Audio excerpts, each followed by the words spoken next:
Hello, everyone. Today we got section 2.3, continuity. Pretty quick lesson, I hope. Not a totally mega important concept, so I'm going to go through this a little quicker than I probably would, just to save you guys some time. So we just have a definition of continuity. Most people know what continuity is. Continuity is like no holes, no asymptotes, no jumps, basically. But there's a definition. I'm going to tell you the definition.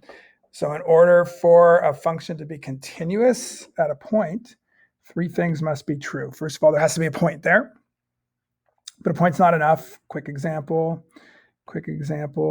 Here's a graph. There's the point. Still not continuous at that point, right? Because of the hole. So it's got to have a point. Second thing, there has to be a limit. Okay, but that's not enough either. This picture is a perfect example. Also, this one still has a limit, right? It has a point, has a limit, but the point and the limits are not the same.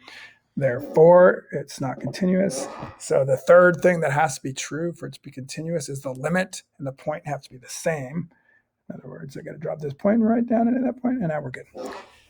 So not a huge big deal. You just need to know when something's continuous, when it's not. The things that cause discontinuity, the two main things that cause discontinuity in our class is either a zero in the denominator, right? So anything over zero, so like 1 over 0, there's going to be an asymptote or a hole. So that's thing number one. And thing number two that causes discontinuity are square roots. You know, if you got a square root of x plus 3, we're going to not be continuous whenever that number is inside the square root's a negative number. Okay, so those are the two main things that cause discontinuity. If you're looking for discontinuity and someone says, hey, when is it discontinuity or when is it continuous? Look for zeros in the denominator, look for square roots. And by the way, when someone asks you when something is continuous, we usually do that in interval notation. I don't know if you've seen this. So like this one would only be continuous if x is bigger than -3 or equal to -3. So maybe you've seen this notation, -3 to infinity. Hopefully. Brackets means included. So if I said -2 to 4, brackets are included, parentheses are not included. So that means -2 and 4 would not be included in that. Infinity is always a parentheses. All right. So this is a quick little thing about continuity. But people are bothered by endpoints. Endpoints cause us all sorts of trouble in this class. So in other words, if I draw this graph and it looks like this, and I just asked you, is it continuous at 2? Some of you might say yes, some of you might say no. By our definition, it's actually not continuous at 2, and I'll show you why. It's because of condition number 2. Because remember, in order for it to be a limit at 2, it's got to be the same from the right side as it is from the left side. Okay, there's definitely a limit. Let's say it approaches 3 from the right side, but there's no limit from the left side. So by our definition, this would not be continuous. However, most mathematicians want to say it's continuous because it's just on the endpoint. It's starting there. Clearly, it's okay there on.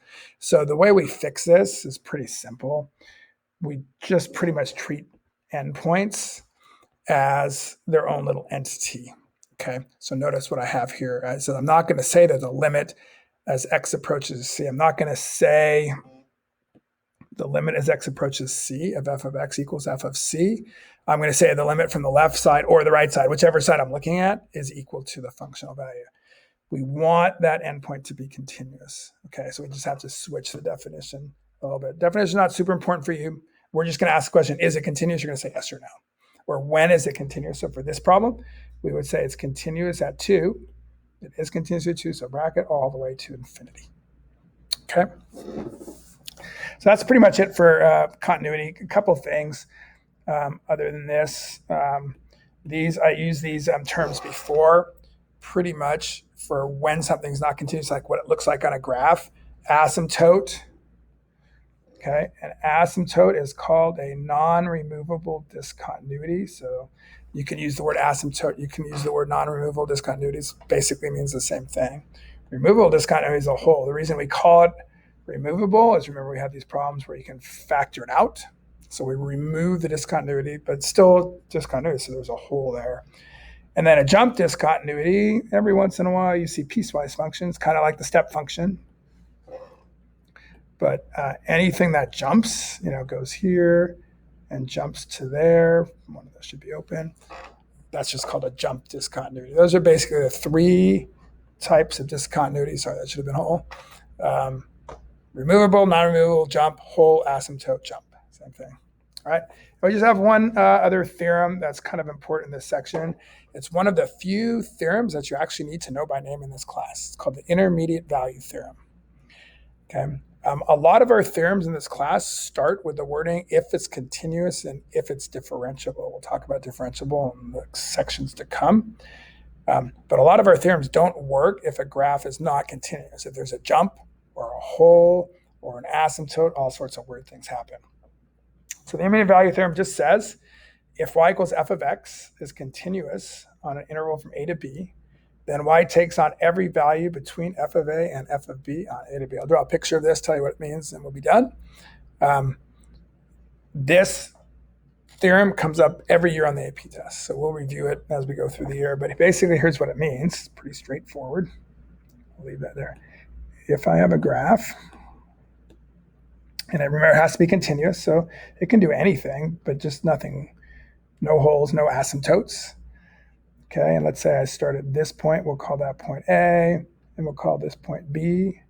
So notice f of A, f of B. So this point is A, f of A.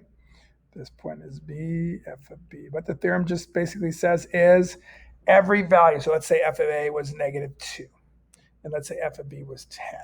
We're guaranteed, totally guaranteed, that every value between -2 and 10 also occurs on the graph between A and B, which hopefully makes sense, because if I'm going to start here, if I'm going to start here and I'm going to get up to there and it's continuous, no holes, no jumps, no nothing, I have to hit every value as I go up. It's a pretty obvious theorem, I hope.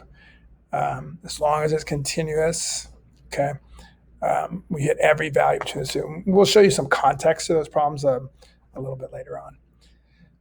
So quick lesson, section 2.3, continuity. Let me know if you have any questions.